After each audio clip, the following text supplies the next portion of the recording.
Let's talk about how to put together a working class look for the 1840s.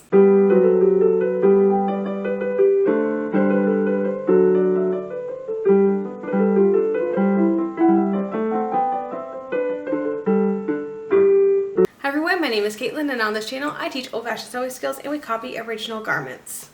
If you are a returning viewer, thank you so much for coming back, and if you're new here, hi, welcome. Again, my name is Caitlin. I have been doing living history for about I think it's 14 years actually. I've been sewing for well over 20 years at this point.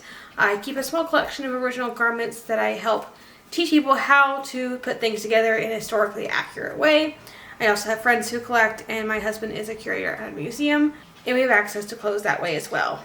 My purpose with this channel is to teach others about how to make their own reproduction clothing using authentic techniques. So we're continuing our deep dive into the 1840s today. This is a year-long deep dive. We've already discussed resources or online resources of where to get primary documentation. We've discussed how to pick fabrics. We've discussed patterns. We've also made a whole dress based off an original and shown you how to make up each and every piece, or each and every step rather. And now that we have a dress, we're ready to talk about how to make an outfit. This is going to be a 3-month part series, I suppose, within a series. And so this month we're going to talk about looking poor, or working class rather. And again, I'm calling this episode Looking Poor, but let's face it, different people have different ideas of what poor is, even back in the 19th century. Throughout our myth-busting series that we've done this last year, we've discussed looking poor within 19th century context quite frequently. And we see how even people with 8+ dresses, including silk ones, considered themselves poor and were living in one-room homes and didn't have any support with servants or anything. So it's actually quite a variable social class. But again, we're going to be looking at working class folks today. Now, working class is going to be the largest group of people. Most people are going to fit within the working class, because if you worked for a living, you were working class. That's kind of how that works. And even working class was split into different subclasses almost. And obviously you have destitute people who are living in poor houses. We're not going to talk about them as much, mostly because within a living history context, you really don't get the opportunity to portray such people. And even those folks are going to be decently dressed the majority of the time, because they are getting things from the poor houses. They are getting charity boxes, that sort of thing. And you have like general working class, you have like middle working class, and you also have upper working class. And where you fall in the social scale is going to very much depend on where you are in the world and also in the country. There's a difference in the social standing and in the clothes being worn with, let's say, a doctor who caters to the social elite in Philadelphia and lives in that upper crust circle than, a country doctor who gets paid in chickens, which would also be different from an itinerant snake oil salesman doctor selling magical cure-all elixir. And all those people are in the medical field, or at least pretending they're in the medical field. But every one of them is going to look different and be a different social standing. They would have very different wardrobes, and if they were married, their wives and their children would have very different wardrobes and very different home lives. But they are all basically the same profession. So there's no way I could get into one video every single tiny little facet of looking a certain way. That is just not possible. It is also not possible to put a profession, such as doctor, squarely in the middle class category, when that isn't true for all doctors in a certain area. A school marm that teaches in a one-room schoolhouse in the middle of nowhere is going to have a different set of clothes and different funds than a teacher who maybe at a large girls' boarding school in, say, New Orleans. Even though they're both teachers, they probably have very different clothing because they run in different circles. So there's no blanket statement of, we're farmers, so we're poor. I mean, the Gross family of Hempstead, Texas, listed themselves on the census as farmers. These people owned over 60,000 acres of land, ran several plantations, and owned well over 100 slaves. Up until the 1850s, they were the wealthiest people in the state of Texas. And yet they were listed as farmers, not planters, farmers. So being a farmer does not mean that you are poor. Considering yourself a farmer does not mean you are poor. And even then, of how much money a farmer has to spend is going to depend on how the crops did. And there are going to be bumper crops where you have an abundance of supplies and outfits. And there's going to be years where you don't have as much and you're using last year's stuff. It's really going to be up to you to dive in deep into the area and fully study your chosen profession and your time period. So please don't ever assume something just because it's easy or it makes logical sense. The 19th century is very different from our worldview and culture, so we just can't assume anything. Everything should be documented. Nothing should be assumed. Let's get started. So let's begin by looking at period images to get a better idea of what we're looking for as far as working class folks. I have 20 images for us from 1844 to the 1851. I think 1851 is the latest I pulled. So let's see what we can find out. All right, this first image, I believe it's called the Amber Necklace, and we see a lady with a baby. You can't really see too much about the lady's dress. I mean, she has a classic 1840s hairstyle with the loopy loops, but she looks like she has a nice solid dress. Very pretty, fashionable sleeve shape. I mean, it's very straight, and that's very typical for the 1840s. Long waist, looks like her skirt's set in pleats. And she has a kerchief over top. She has a lower neckline because you can see the baby has its hands on her actual neck.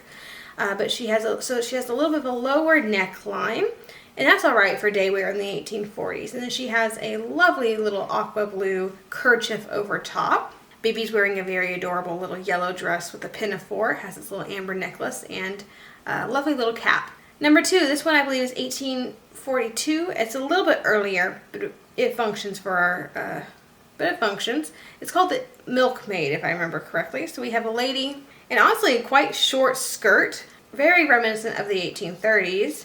Looks like she might have a jacket on. It could be a sack, but it also could be a jacket. Hard to tell because that bucket's in the way. She's wearing an apron that looks like it's white or grayish stockings. She has her little, and her shoes are about to the ankle, and they do tie in the front. She's also wearing a kerchief, which does make me think this is probably more of a sack and petticoat or a short gown petticoat, is what we would also call it, as opposed to a jacket, just because of the kerchief over top. Usually, I don't think you would have a kerchief over top of a jacket. Doesn't make sense. And she's also wearing a cap on her head. This third one, I will put the name on the screen for you because I don't recall off the top of my head. But essentially, we have several ladies of more probably middle class and also some working class-ish. We're just kind of briefly going from left to right. We see a couple ladies in the back. One has a white sunbonnet on, quite a lovely little bonnet. She's wearing a full one-piece brown dress that's solid. She has a brown shawl over top. Looks like all the ladies, or most of the ladies at least, have some sort of outerwear, which is very typical when you're going out. You would wear an outerwear. Even in the summer, they had summer cloaks, summer mantles that were made of very fine, sheer, see-through fabrics. It was just normal to have some sort of wrap over top when you went out. It was just considered proper. But it does look like this may be winter because the lady next to her is wearing a winter hood. Looks like it's probably a wool or silk hood, and then she has a little flip. I'm sure there's a word for that, but the part that flips over, it may be quilted on the inside.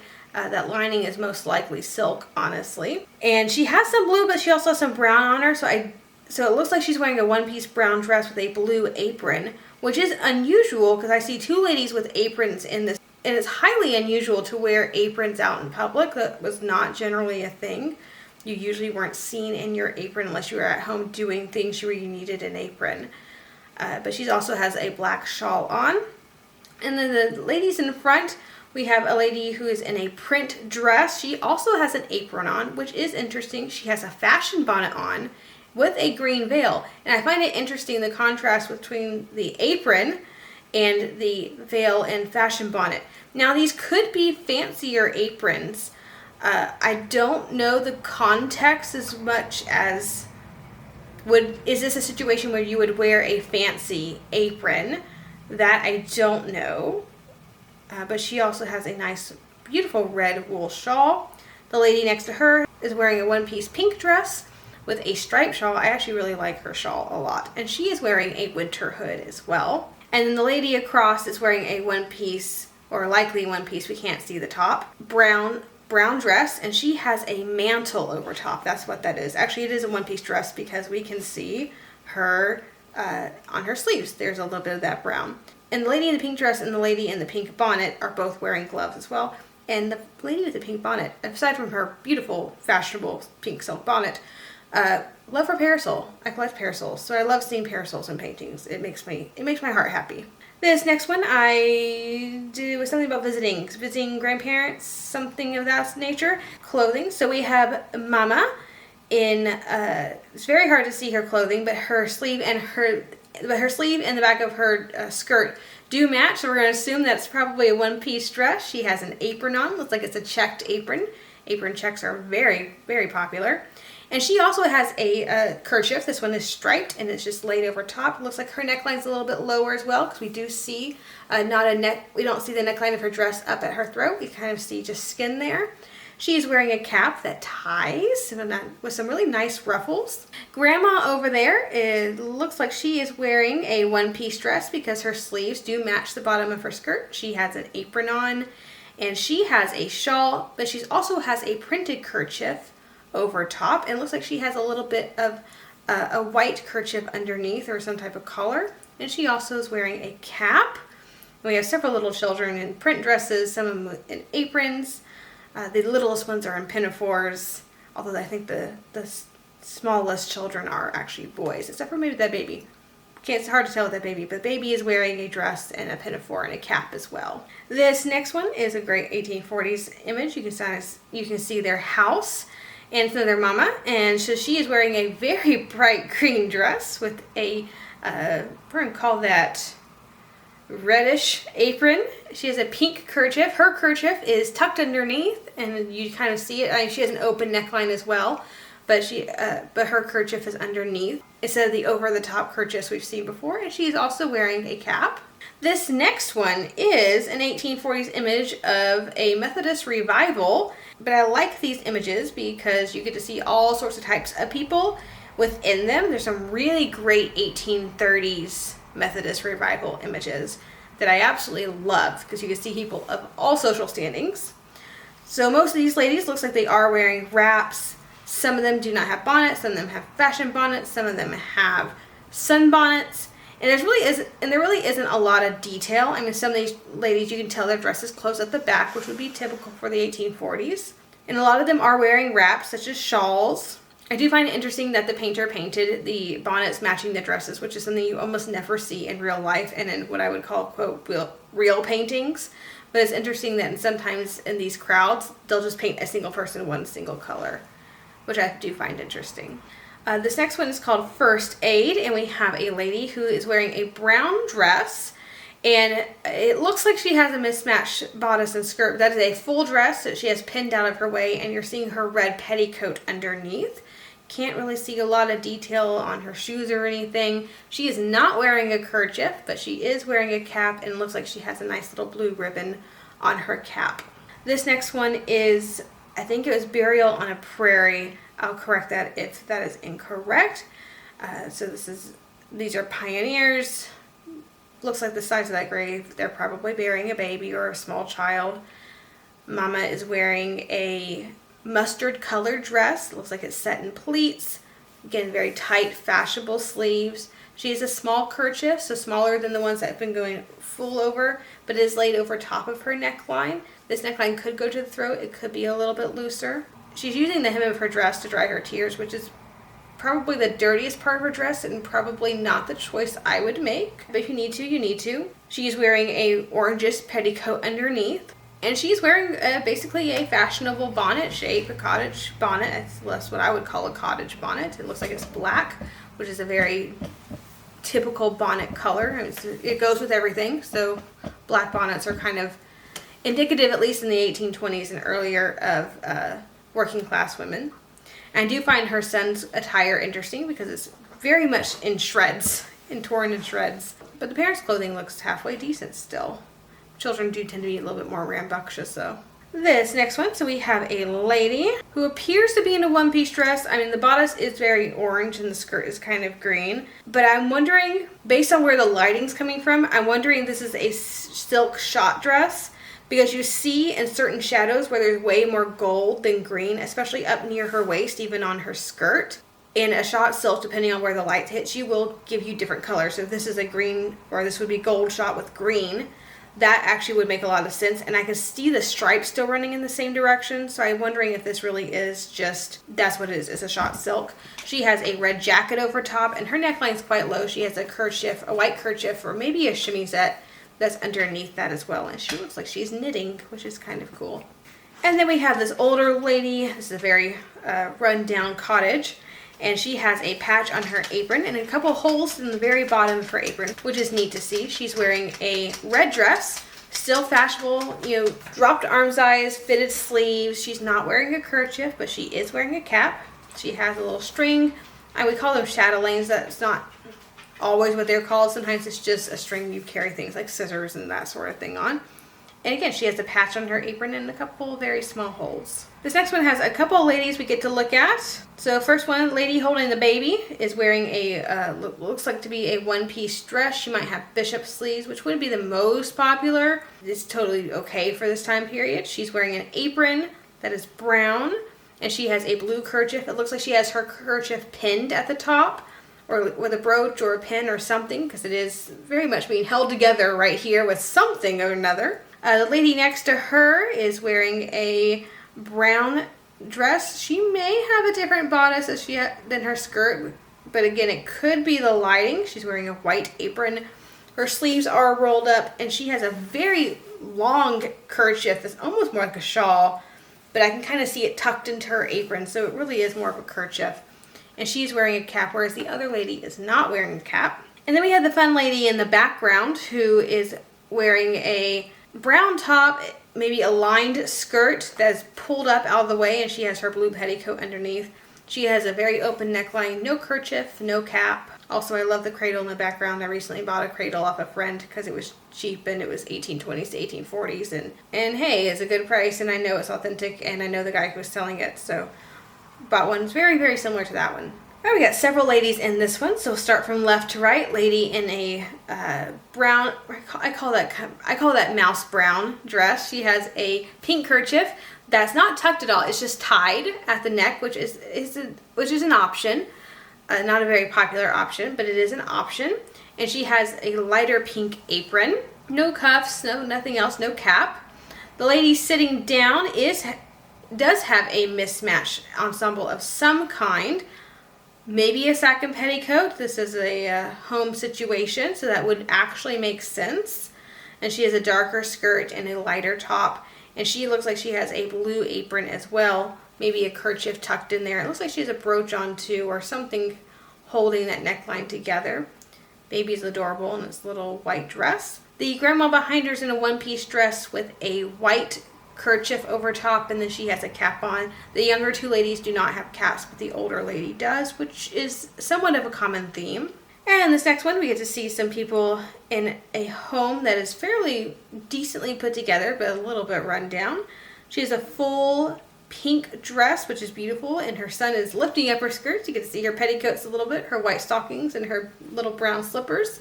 She has an apron on as well, and a blue kerchief, and she also has a fashion bonnet with a veil. Looks like it might be a straw bonnet.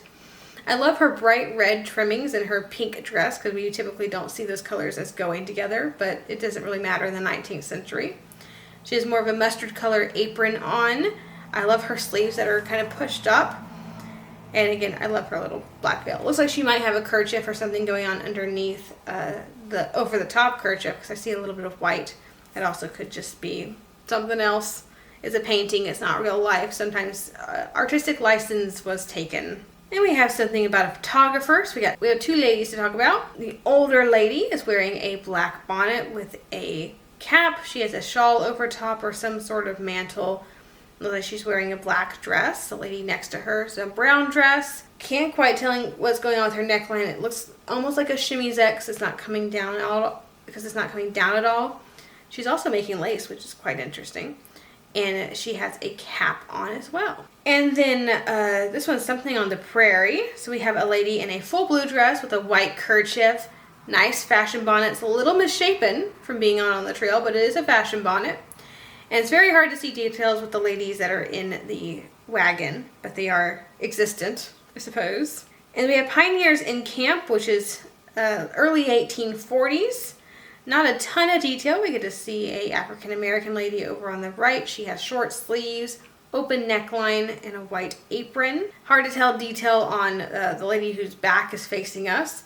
We have a lady in a one-piece green dress who is nursing a child. I love this image because a lot of people think that Breastfeeding was taboo, and a lady would obviously never show her breast in public around, especially men. In the 19th century, when absolutely nothing could be further from the truth. Some of those Methodist revival paintings I mentioned earlier, women full breast out, suckling a child in the middle of a religious meeting. So many written references, paintings, photographs, women completely bare-chested nursing their children, because nursing was not seen as gross. That is a very 20th century ideal that got put into our heads with propaganda from formula companies.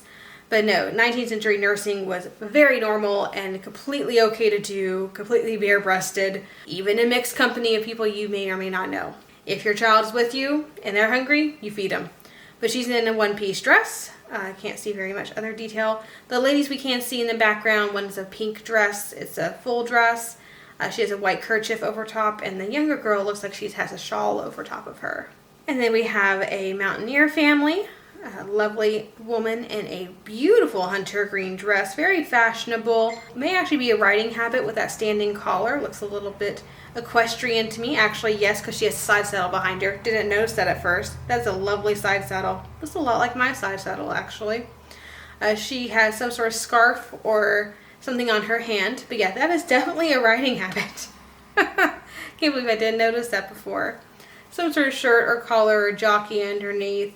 Again, fitted sleeves, riding habits, we're going to follow the same fashions as the regular clothing. And then this is a fun one. So this is a cottage. You can kind of see just the very basic wood house, laundry out front, dishes out front. Looks like they're doing some cooking or something out front.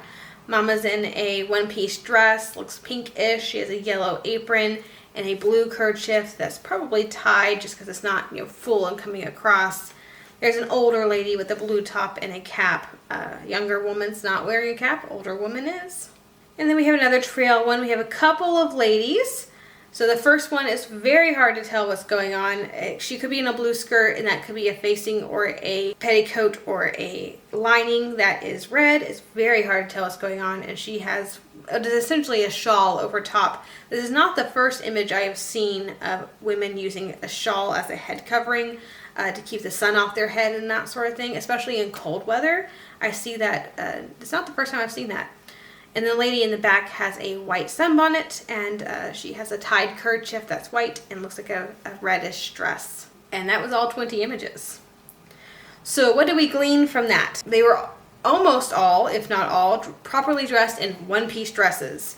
So a working woman would be wearing a chemise, a corset, and at least one petticoat, but 2 to 4 petticoats is going to be the most common, really 2 for working class, sometimes 3.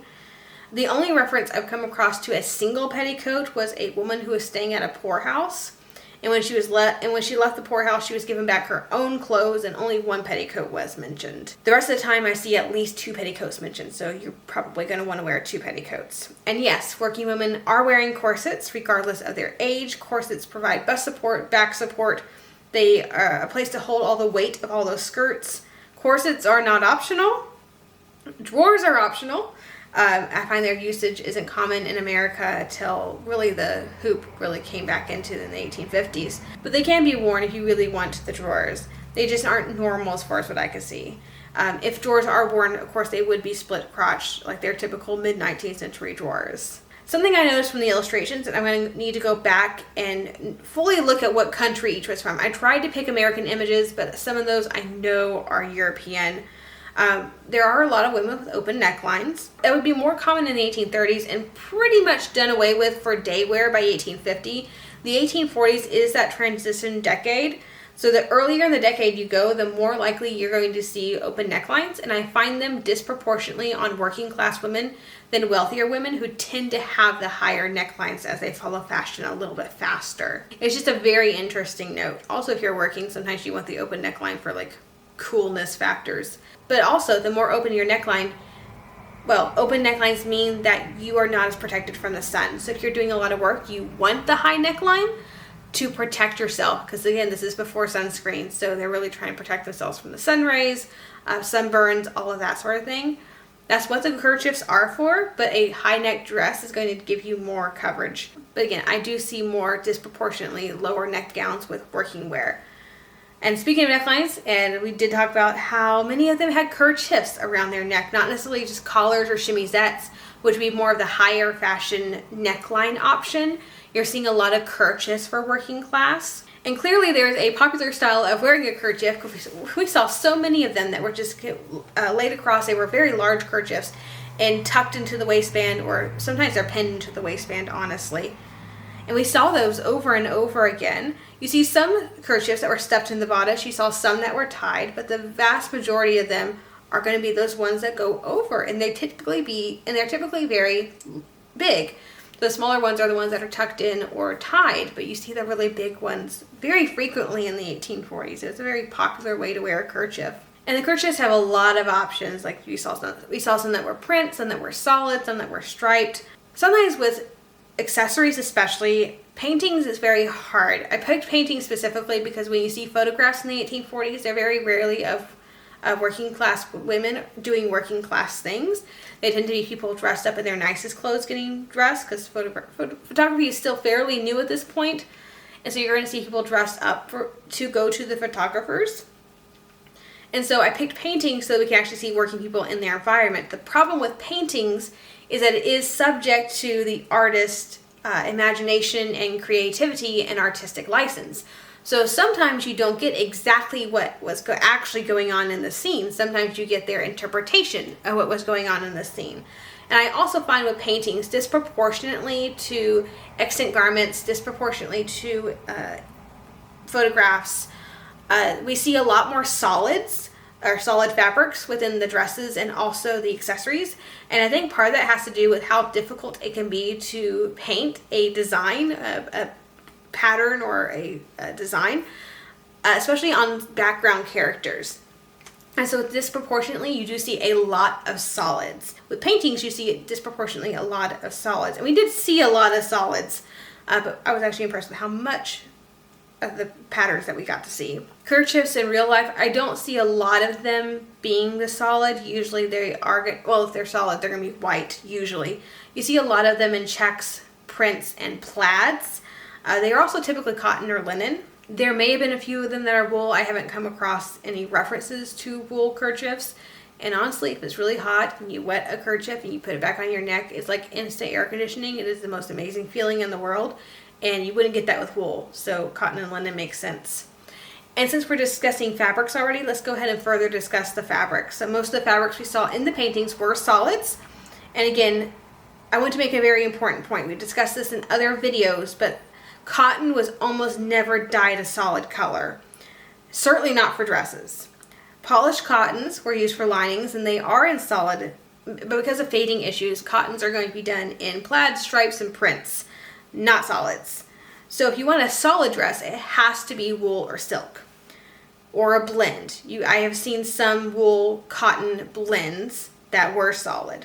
And again, as we discussed earlier, paintings can be a little weird in the sense that it's harder to paint a design, so you're going to see a lot more of the solids than you are going to see in other patterns of sorts, leading us to believe that most dresses are a solid color. But when you look at extant dresses, especially when we look at working class dresses, I do see a lot of, well, honestly, for working class, I see a lot of plaid dresses, a lot of plaid extant dresses. The amount of plaid 1840s dresses I've seen, it's kind of ridiculous. But you, of course, also have prints and stripes and that sort of thing. If you need help picking fabrics and putting together a dress, I do, again, have videos for that are part of this series. We'll next talk aprons. So aprons are commonly, again, worn at home and rarely out of the home, unless you're doing things like chores, like milking a cow. If you're on your property, it's very normal to wear an apron. We saw a couple instances where women were wearing aprons and also their fashion bonnets, which I need to look further into that. That's going to be something I'm going to have to come back to y'all on, because that is something that, according to most of what I've read, which granted is 1850s and 1860s, so the rules could have changed. But aprons should be more at home wear, not necessarily outside. I think reenactors especially tend to wear our aprons all the time as almost like a pretty accessory, and really they should be mostly stuck at our home site, more or less. If you're in the employment that's going to dirty your dress, that's why you're wearing your apron. Now again, there are fancier aprons that run in different rules and different circles, but I'm very curious about all the ladies wearing aprons in that one painting with the two gentlemen and the the parasol painting. That's what I'm calling that one. So I think I'm going to have to do a little bit more research on that. But aprons are mostly going to be cotton or linen. You see them in solid white. You see them in stripes, plaids, checks, a lot of checked aprons. Check was very popular for aprons. You see them in plaids. Occasionally you'll see them in prints. But yeah, lots and lots of options for aprons.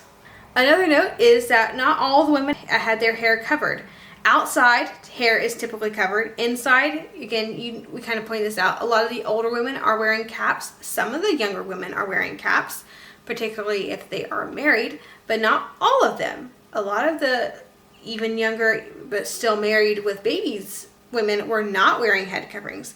But typically we saw the exterior, or the women in the exterior outside, were wearing some sort of garment to cover their head. Interior head coverings, when worn, consisted of caps, and exterior head coverings are going to consist of fashion bonnets, sunbonnets, or shawls, as we saw in that last one. So if you're looking to build a working class wardrobe, let's talk specifically how to build that. For stockings and for body linen, so anything that actually touches your body, like a chemise, I would highly suggest for every day of your event to have one pair and then have an extra. So if you do a 3-day event, I would have 4 chemises and I would have 4 pair of stockings. If it's really cold, I'll bring a 5th pair of stockings that are my heavyweight wool ones, just so my feet don't freeze, because my feet get really cold. So I need that. But for stockings, they're generally going to be solid colors. White's going to be the easiest. It's going to be the easiest to keep clean with period laundry practices. But colors are options. You have options. Stockings for the working class are going to be cotton or wool most of the time. Silk is also an option, but you probably wouldn't be wearing those out to work. Shoes should have square-toed and either no or a very slight, like we're talking less than ½ inch heel, preferably no heel or a 1/4 inch heel. The uppers, or the actual shoe part, can be a fabric such as wool, or they can be leather. If they are wool, they can have leather at the toe and at the heel. That's called foxing. And then shoes can lace down the front, or they can lace up the sides. You see the ones that are more like booties, so they go above the ankle, and you see the ones that are lower, like below the ankle. For most working class situations, I would probably steer you away from slippers, but those are also an option. Again, square-toed, very minimal heel is what you're looking for slippers if you go that route. But you'll probably want a sturdy pair of boots for most working impressions. Chemises are extremely important, either cotton, linen, or a blend of the two. Again, you're going to want one for every day of your event plus an extra, or at least 2. Have one to wear plus a spare at the bare minimum.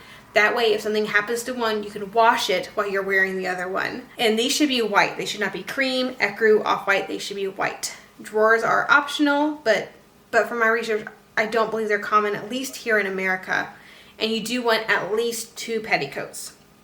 A quarter petticoat is optional, but I see those more for fancier outfits.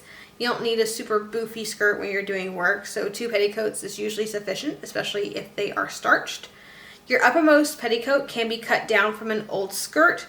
Commonly, it's going to be wool because it wears better, it's long-lasting, it's water-resistant, which is great when you're doing things like scrubbing the floor on your hands and knees. And also they are flame-resistant, which is fantastic with the amount of fires that happened in the 19th century. We're talking candles, we're talking laundry, cooking, basically anything for life, you need a fire. And having clothes that are fire-resistant is actually extremely helpful. Also, because your petticoat's going to be shorter than your dress, it's easier to walk in if you pin up your skirts. Like we saw a lot of the working women doing, they had their skirts pinned back, and we saw their petticoat underneath. It's a very popular thing to do. Sometimes I see the skirts tucked into the aprons, but most often you're going to pin them in the very back, just with some straight pins. It only takes like 2 woven in and out. If you do at the very top of your back, you're not going to sit on the pin because your butt's down here, and if your pins are up at your waist, you won't have a problem with that. Your dress for most working situations is going to be wool or cotton. Working class and poor people absolutely can and could own silk dresses. There are plenty of excellent examples of that. That does not, however, mean that you as a living historian has to own a silk dress, but it's good to know if your character owned one or not. Dresses could be purchased new as fabric and then made up. They could be purchased from a second-hand merchant. They could be donated through a charity group, or even, as I've been learning, they could be given to you by wealthier family and friends. more well-off folks would actually send off their cast-off dresses of silks and wools to poorer family and friends to be made over for them. So you didn't even have to buy the silk dress to own one. And remember that silk is a very strong fiber, so it lasts a really long time. So if you bought a silk dress or was given a silk dress 10, 15 years ago and just remade it up every year or every 2 years to keep up with the changing fashions, that silk dress is worn infrequently for parties, occasionally for church, just as your very nicest dress would last honestly for decades if properly cared for and remade every couple of years. And that it requires a lot of careful detail of noticing when the hem's starting to get worn out so you can turn it, and noticing if the front part of your dress is getting worn, so you turn that to the side. Sometimes you might turn it inside out if there's like a stain or something on the front. Using like strips from the skirt to patch and mend holes in the bodice, remaking the sleeves, all of that really does help your dress last longer. But you're going to see that type of thing being done mostly in silks and wools because those fibers last long enough to actually make the effort worth it.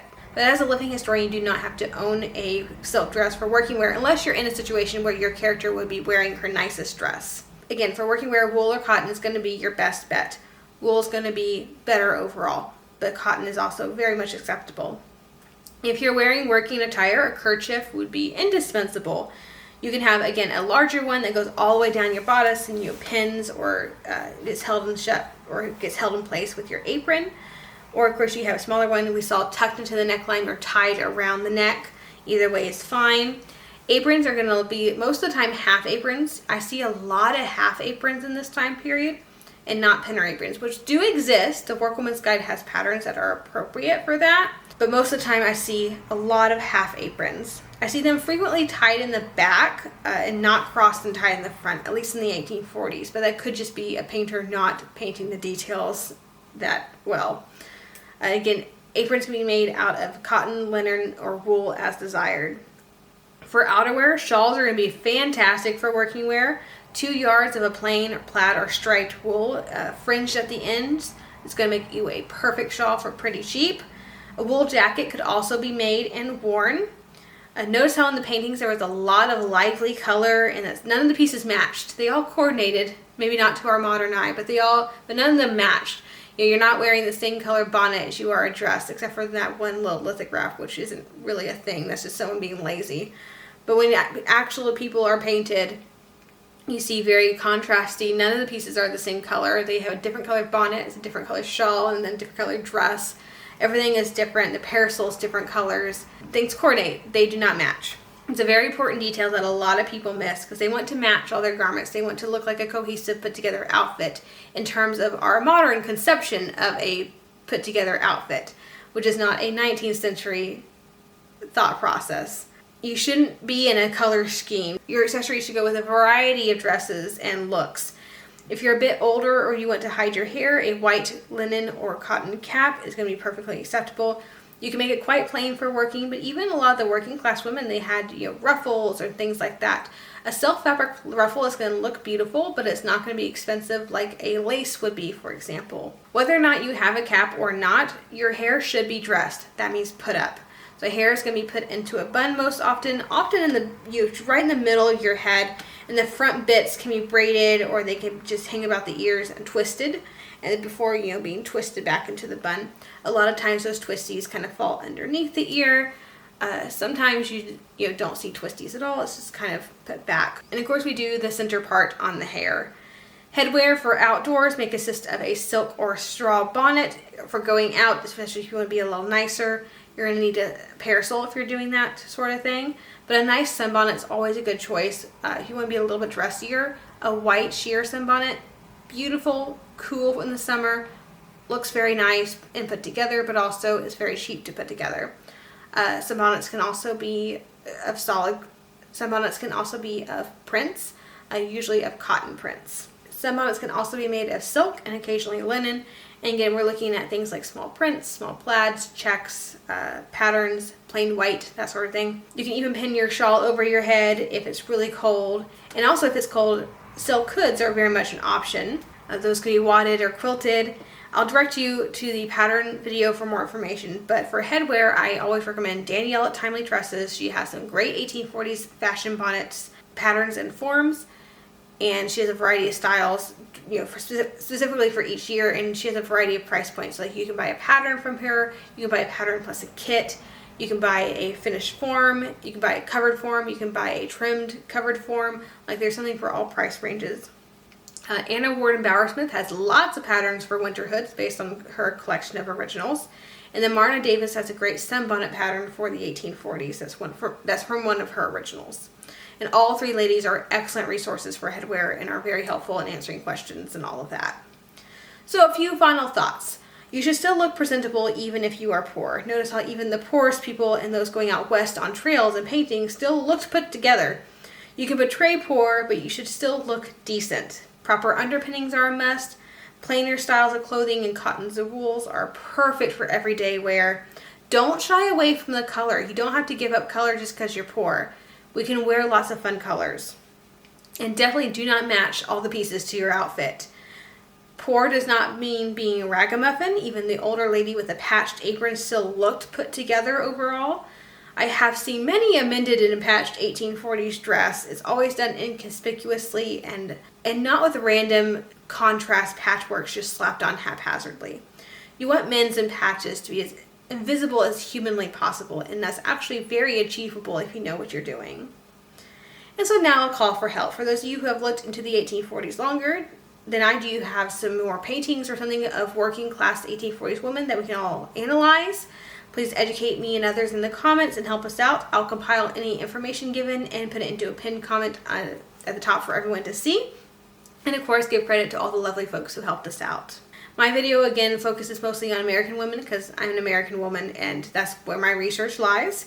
So any of you who do more research across the pond or in Europe or wherever, if you have images of those types of women, we would love to see those as well, and I can make note of that. Next month in the Improving Our Impressions series, we're going to take a look at how to look rich. And then the final one for this mini series within our series is going to be how to look middle class, more or less, or normal, I suppose.